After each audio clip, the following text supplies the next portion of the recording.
How to fix Smart View not working on Samsung device. What's up everyone, in this tutorial I'm going to show you guys how to fix if your Smart View on your Samsung is not working. So what Smart View basically does is you can mirror your screen on multiple devices.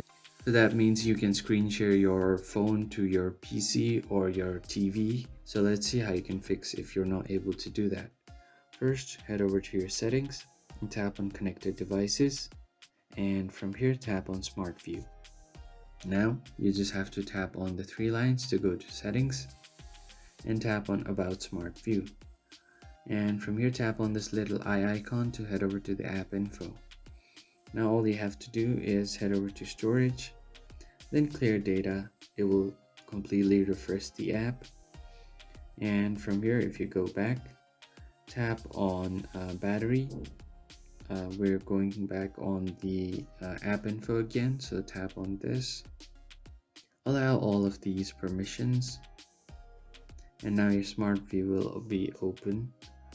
So once you do this, there is one more important thing that you have to do is head over to your settings again, tap on connections, and then mobile hotspot and tethering.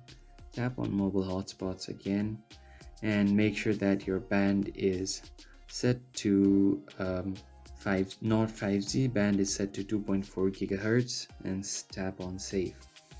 And after you do this, just head over to your Smart View again, and from here you can find your device and then connect it, and then your problem should be fixed. If you found the video helpful, hit the like button and subscribe to the channel. I will see you guys on the next one.